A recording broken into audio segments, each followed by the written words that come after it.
What role do teachers play at Acton if there are not traditional classrooms?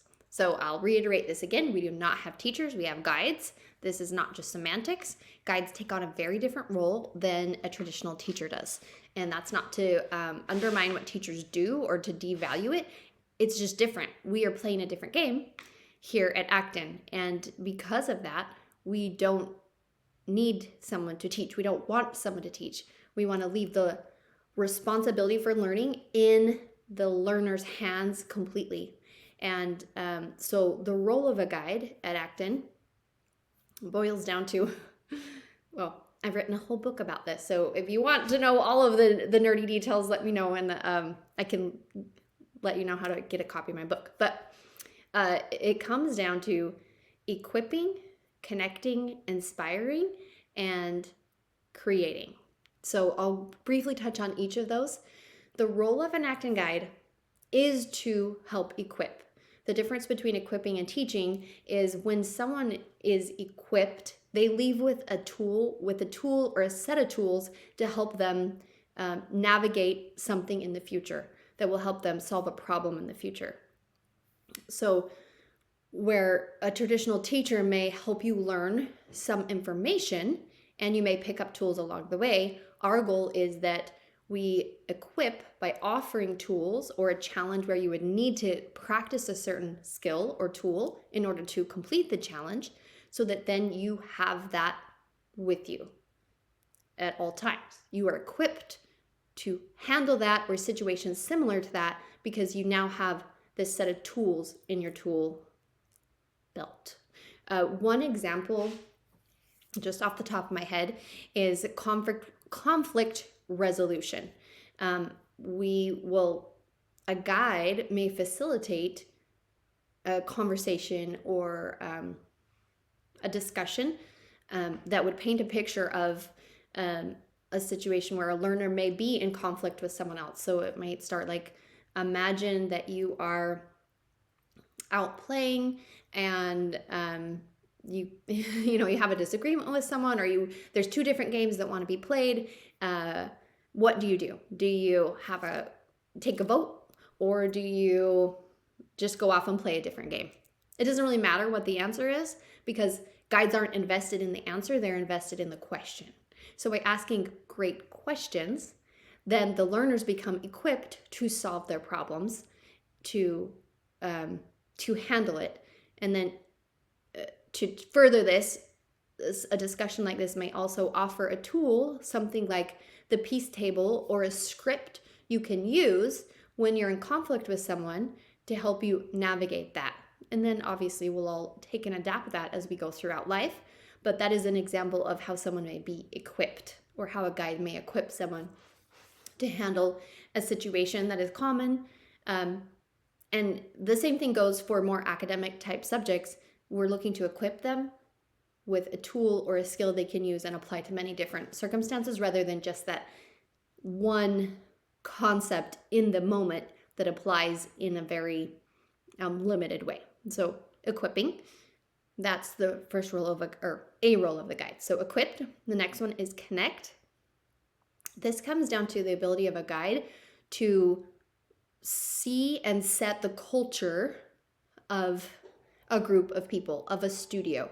The studio is what we call like a classroom of learners. And it's very important that a guide is able to help facilitate connection. The reason connection is so important is because as members of a learner-driven community, we have to trust each other. We are relying on each other to uphold the rules ourselves, and that our fellow travelers in the studio will also uphold the rules. So that doesn't just happen. Well, it can just happen on its own, but if there's a guide there who is skilled and watching for the nuances of culture, and then is able to fuse connections more fully, more vulnerably, more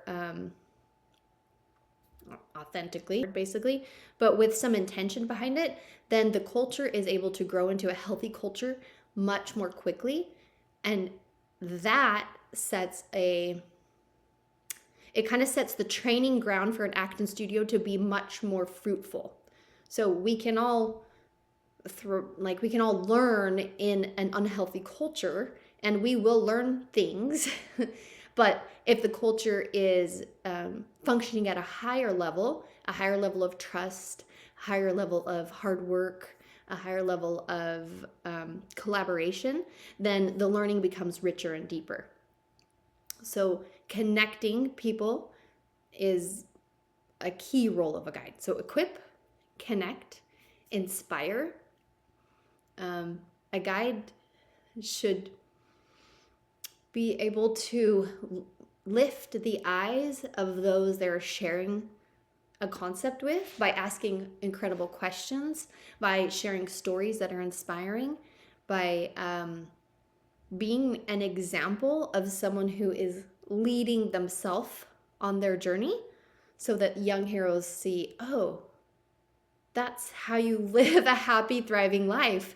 It's by doing these things. So we always work to inspire our guides to continue their own journey. And as they do that, they are naturally inspiring the young learners that they're working with, because they see this is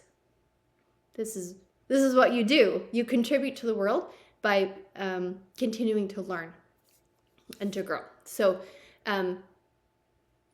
well, that's all I'll say about that. But just know that inspiring, being someone who can inspire others to action, is a very, very refined skill, but very important when it comes to what our guides do. And we have ways that we do that at Acton, so that your child gets the most out of their time here. And if they're not inspired, they're not going to engage, and they're not going to find and fulfill their potential as quickly or readily as if they're inspired. That just makes sense. So inspiring is part of the role of being a guide. The last one is create. Guides work with the heroes in the studio to create. Part of that is creating their culture together, but, well, that's probably it. But sometimes they'll create other things. An easy example is we've been working on a project. What if we succeed to the level that we envision for ourselves in this project? What would be a fun way to celebrate? And then there's a back and forth, a conversation. They're creating together. Sometimes we call them, we're in a creation session. So the guide isn't the overlord of what will happen. They don't just say, this is what we're doing. They ask the question of, well, what would be inspiring? What would be exciting? Is this for us to celebrate, or is this for us to learn? And sometimes they'll set those parameters, but to be in a space where they are co-creators with the young people in their studio is very empowering for learners.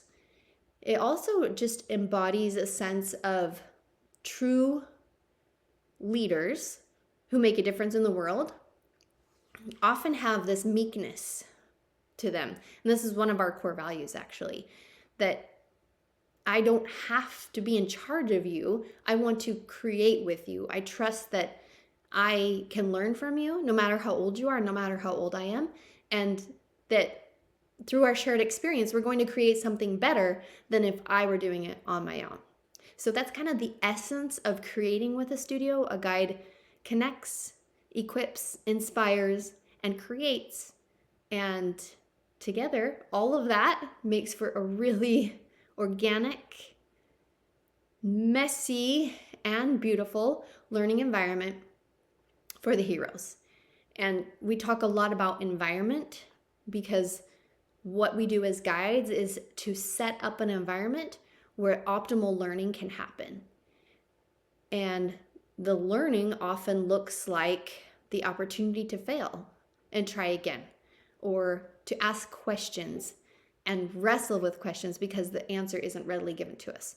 So the environment is different, but the best word that really a lot of parents kind of get the sense of is organic. Where would a young human of this age, what kind of environment would they really thrive in if we were in a natural world? Like, what is organically helpful and healing and supportive to a learner in that age? And that is how we work to set up the studios through those tools of equip, connect, inspire, and create.